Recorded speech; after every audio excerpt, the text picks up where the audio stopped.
Nueva Yo! Juan Soto, hi haters. 2 home runs on Wednesday in a Mets 7-1 dominant victory over the Diamondbacks. They take 2 out of 3 in Arizona. He said, shut the hell up already. I'm going to hit, and I'm going to hit the ball very far.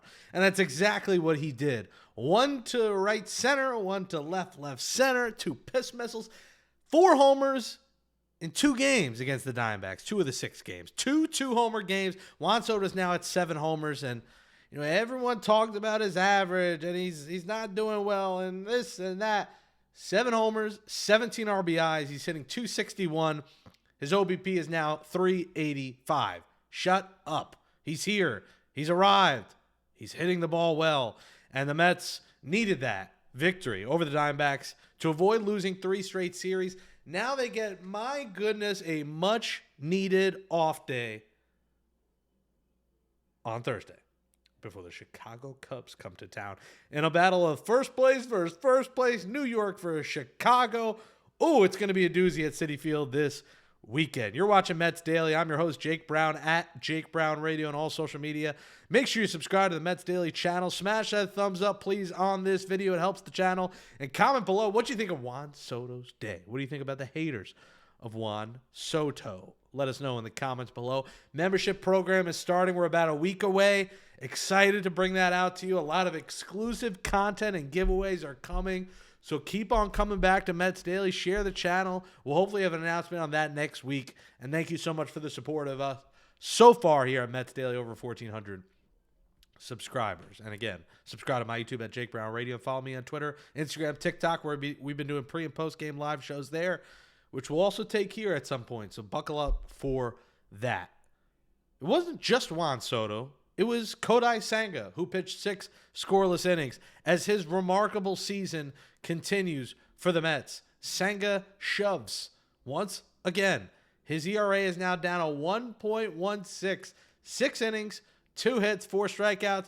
He got in trouble with command, 5 walks, but still, over 6 innings with 5 walks, 2 hits, 89 pitches. They decided to pull him after that, which I'm fine with this early in the season. At some point, you'd like to see Senga get up to 100 and go 7 innings, but 6 innings. Bullpen shuts the door. Kranick gives up a run. Brazoban, 2/3 of an inning, no run. Stanek with a scoreless 9th as the Mets patted on some insurance in that 9th inning as everybody got involved, as Lindor got involved with a big hit, 2-run hit. Tyrone Taylor continues being in the middle of everything as he scores in that 9th inning, playing good defense as well. That good relay, the throw, the relay to Lindor the relay to home, keeping Senga in shutout form, and it continues to be a team effort. Huascar Brazoban, an unsung hero for this team, a 1.21 ERA. Jeff McNeil, everyone has hated on Jeff McNeil. He gets a big triple in this ball game to drive in a run. Pulls up a little bit lame. We'll find out what that injury was and if he's going to miss some time. Here's what I'll say about Jeff McNeil. And I completely understand why people want to move on, or time's up, we should trade him. It was a cramp, by the way, so trainer says he's fine, so I don't expect he's going to the injured list. But Jeff McNeil's here. He's under contract this season. He's under contract next season. Now, I'm not saying he's going to be here next year, but he's under contract this year. The Mets aren't going to just dump Jeff McNeil with that contract. They're not going to do it. So you just got to root for him to do well. And I get it. It's hard. He's a clubhouse cancer. The team hasn't been the same since he got here. He's been here for 10 days. Can we give Jeff McNeil a little time? Because when he does hit, he helps this lineup at the bottom of the order. And as much as I want him gone, he's not going to be gone. So you're going to lose your hair. I've already lost all mine. I can't lose anymore. You're going to lose your hair if you have hair and you're watching this show. If you keep clamoring for Jeff McNeil to be cut, I want McNeil gone. It's not happening. So as much as I think we all agree we want him gone, there's nowhere for him to go. They're not just going to cut the guy. Now, Luis Angel Acuna should be the everyday second baseman, 100%. Again, stolen base today, scores run, gets a hit. He's always in the middle of everything, playing elite defense. He should play second. But with Winker out, with the next guy I'm going to talk about struggling mightily, there's openings for McNeil to maybe be DH in a left fielder and now sometimes center field. The way Taylor's hitting lately, it's going to be hard to get Taylor out of there. So left field and DH for Jeff McNeil. It's not going to be every day. He won't play against lefties. But he's just going to play for now. And I'm not going to join in on the parade to get rid of him. If they find a way to trade him, great. He doesn't have any value. No one's taking that contract. If the next 6 to 8 weeks he starts hitting, maybe if the Mets pay the rest of this season or they pay next year, whatever, he maybe have value to get you some pitching. But right now, zero value. Nobody wants him. You don't think they've tried to trade him for years? So McNeil's here to stay for now, and we just got to deal with it. One guy who might not be here to stay is Starling Marte. Starling Marte cannot hit cleanup ever again. Carlos Mendoza, please stop hitting. Carlos, stop. Let me do this again. Carlos Mendoza, please stop hitting Starling Marte cleanup. Please stop hitting Papi Chulo cleanup. Love Starling Marte. He's been a great Met. I think we all love Marte. The ladies love Marte. He's probably maybe the hottest guy on the team. He's got abs of steel. He's a sex panther. He's 36 years old. He's hitting below the Mendoza line, and his on base is 290. He can't be in the lineup regularly. You have other options now, whether it's McNeil, Beatty, Vientos as DH, Nimmo as DH, as we saw today. You have other options that it's not a requirement anymore to play Starling Marte. And I'm not saying on May 7th to cut Starling Marte. I am saying he cannot hit cleanup. When you have as much production as you're getting out of those big three, and the Mets have as good of a big three as anyone in baseball with Lindor, Soto, Alonso, you can't follow that with Starling Marte grounding into double plays, looking at 3 pitches right down the middle. His at-bats suck. His approach suck. He's had a couple of good moments this year. He's had great Met moments. But the reality is he's 36 years old on an expiring contract that was given by a prior regime that David Stearns never would have gave. So Marte had good moments as a Met. Unfortunately, I think those moments are out the door. And that's an easier contract to say goodnight to because you just got to pay the rest of it and say adios. He's not under contract after this season. McNeil is. That's where there's a big difference here. So at some point, Marte, maybe if they pay it down, he has value to a team that wants a DH or a pinch runner. But right now, he has no value. And at some point, you're going to have to consider cutting him. But right now, I think he's, Lenny Harris of 2000 for the Mets. He's strictly a pinch hitter and a pinch runner. I don't think he should be playing 5 times a week.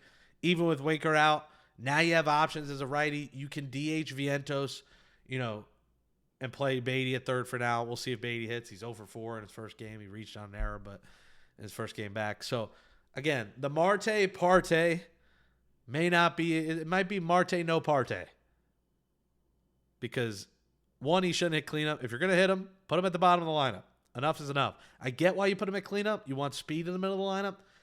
But there's no speed if he's not getting on base, and his on base is under 300. And I'm usually in the camp of it's early, small sample size. He's got 4 extra base hits, 2 homers, 2 doubles. Like, he's not hitting the ball in the gap. When he does get a hit, it's a bloop single. He's just not doing enough to constitute playing in this lineup. And every game is important for this team in a division that's going to be tight.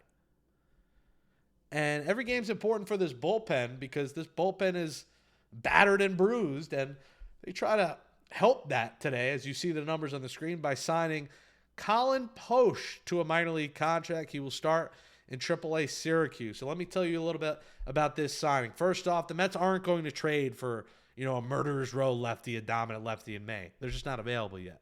That's going to come at the close of the trade deadline.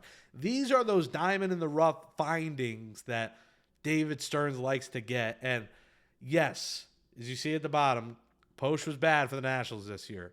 1-2, 8 2/3. He gave 11 runs. The ERA was over 11. But look at those prior couple of years. And look at all the way to the left to see who he played for. 31-year-old. That's the Tampa Bay Rays. And a team like the Rays, we know what they do. They develop pitch. They are the Hefner pitching lab of the American League. And look at that 2023 season from Colin Posh. Out of the bullpen. And remember, they use a lot of openers. No starts. 66 games. His record was 12-3. His ERA was 2.23. Even last year, 3.86 over 37 in the third innings.